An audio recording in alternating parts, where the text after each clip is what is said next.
They gonna question us up at the school. I think I gotta tell them what I know. Well, I think I gotta tell them what I know. Well, I think I gotta tell them what I know. Professor Milgram just talked to a bunch of students. She don't know nothing. Professor Milgram just talked to a bunch of students. She don't know nothing. Shit! You always talk about having my best interests at heart, but you don't tell me like myself. You always talk about having my best interests at heart, but you don't tell me shit like myself. We were told by a source that during your questioning, you presented Detective Ramirez's PPA card. Didn't do this stuff. Oh, Detective Ramirez. Oh, Detective Ramirez. The police theory is that you paid Detective Ramirez to kill Jabari Reynolds. What do you say to that? This is not me. I'm fighting for my life. Some bullshit. This whole thing, this is some bullshit. This is all. Get out of my face with that dumb shit. Some bullshit. Y'all know this some bullshit. Y'all killing me with this. What kind of question is that? I'm here to talk about basketball. This is my life. My career. This is my life. My career. Zeke, you're not 19.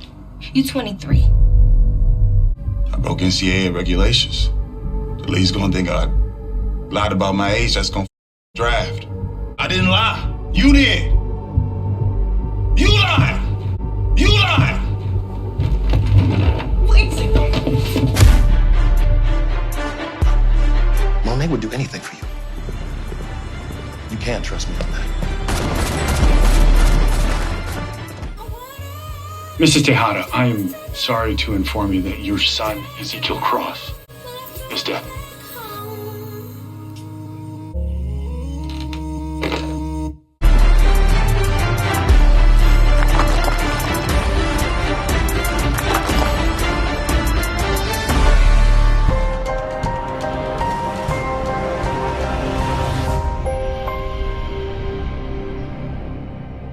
What's up, YouTube? It's your boy Mark Dark, and I'm back with another video. If you're new, if you love power, go ahead, hit that subscribe button, like the video, and leave your theories, comments, everything down below. Now today we're going to be talking about Power Book 2 Ghost Season 2, Remembering Your Boy Freaky Zeke. Yes, that is the topic of discussion in today's video. You already know we had to talk about all these bodies that got dropped off in the season finale, and we're going to start off with your boy Zeke.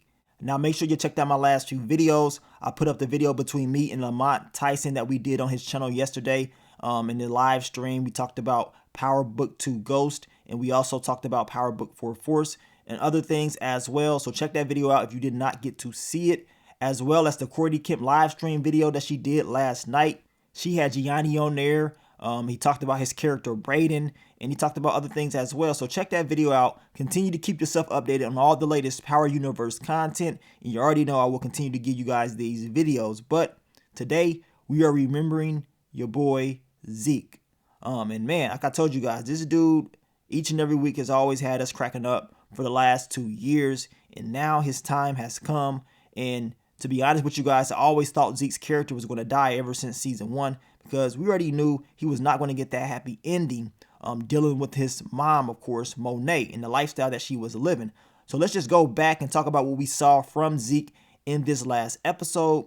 And we know that Mecca was trying to give Zeke an option, another option to actually just leave, get on that plane, and he would never have to worry about any of this ever again. We also know that Mecca set up the whole shootout as well, just trying to get Zeke to make his decision even more easier.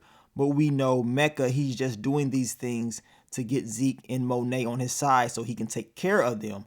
Now, yes, I do believe Mecca loves Zeke. He wanted the best for him. But at the end of the day, being around this dude is very risky in my opinion. Being around Monet is risky as well.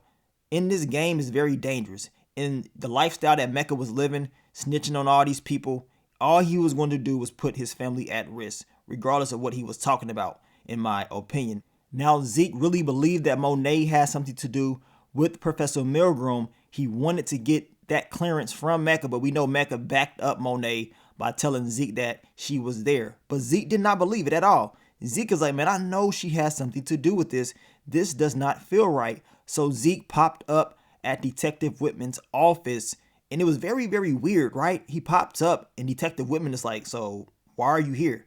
And Zeke asking him questions about, do you guys really think it was a suicide and all this stuff, trying to get intel. And once Detective Whitman said, yeah, man, I mean, as far as we know, it was a suicide. You found her body. I mean, that's it, unless you know something else. So Zeke just walks out. And then he comes back. Detective Kevin Whitman, he has a picture of Monet around the area, around the time that Professor Milgram was taken out. And Zeke says, man, I knew it. I knew what time it was. I knew she did something to Professor Milgram. But Zeke, he still protects his mom. He could have easily said, yeah, she did it. He could have told Detective Whitman what he knows, that she left and, you know what I'm saying, maybe she was the one that did this. But regardless of all that, Zeke was not about to, throw his moms up under the bus. He just wanted to fully know the truth about what really happened. And we already know exactly what happened. Monet had something to do with it. And I believe that Detective Kevin Whitman, he's going to be on this even more next season, because he's going to be like, man, Carrie Milgram, she's gone. And all of a sudden, Zeke Cross, he's out of the picture as well. Something is not adding up. So I'm pretty sure he's going to put a little bit more pressure on the Tejada family and think that they had something to do with all of this. Now, we know Zeke in the last episode was looking very, very stressed out, almost looking like he was going to take his own life. He didn't actually go out there and do that, but the way he was looking, it wasn't looking too good. Now, we know that your girl Diana, she gave up some vital information to Lorenzo. This is the information that caused, what happened to Zeke. Giving up that information about, the passports and all that stuff to Lorenzo, it makes Lorenzo say, okay, I got to go take out Mecca. He's plotting and planning. He's trying to take my family. I can't have it. I'm about to go and take him out. Now, I've been seeing what you guys have been saying. Yes, Lorenzo just started shooting. All he saw was Zeke get out that car and he just started popping shots off, right? That's exactly what he did. He just knew that was Mecca and he didn't even see the face fully to understand that it wasn't him at all. And Lorenzo knew he messed up once he saw on the news about Mecca, and once, of course, Monet pretty much told him like, yeah, I took him out, and he knew the location of where it was at. So now Lorenzo was shaking for real, because he's like, man, I done messed up. Zeke ain't here either. Monet's asking about Zeke. He's not here. I shot somebody. I don't know who the hell it is. Deep down inside, Lorenzo already knew what time it was. He knew this information was going to get out. He probably was hoping and praying that Zeke would have survived or he'd hit somebody else, right? So we know the next day, Detective Kevin Whitman, he lets Monet know that she has lost Zeke. And we already know in season 3, this is about to get real crazy. Now, I made the video yesterday talking about, was Diana to blame? A lot of you guys had some very interesting, thoughts about that. At the end of the day, everybody had a piece to all of this when it comes to Zeke, right? And him being taken out, right? But the person that's going to take the most blame mentally is going to be Monet. She's going to feel like she didn't do enough for her child.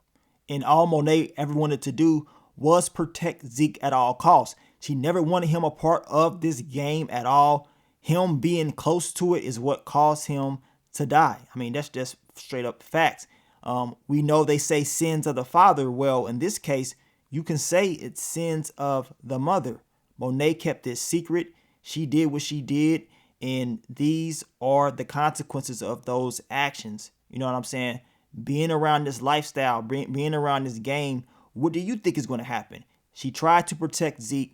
Deep down inside, she probably should have just left him down south and let him, do what he's going to do down there. But she wanted to bring him up closer so she can be closer to him. And of course, she can have that exit strategy, that retirement plan, just in case this goes sideways. But she truly loves Zeke. As Mecca said, she would do anything for him. But unfortunately, Zeke was not able to make it. And as I always told you guys, ever since season 1, I always felt like Zeke was not going to make it. I could not see him going to the league just based off the storyline. I knew it was going to be something. You know what I'm saying? Something was bound to happen. And you already know Monet's going to take this on the chin. She's going to be very, very upset. Regardless of who everybody wants to blame for this, Monet's going to blame herself. She's going to blame herself more than anything. But when she does find out the truth that Diana gave up information and Lorenzo did this, she will raise hell. Trust me. She's going to raise hell regardless of how she's feeling that maybe, she didn't do enough. She ain't going to care about none of that once she realizes Lorenzo was the one that pulled that trigger. You're going to see a different Monet.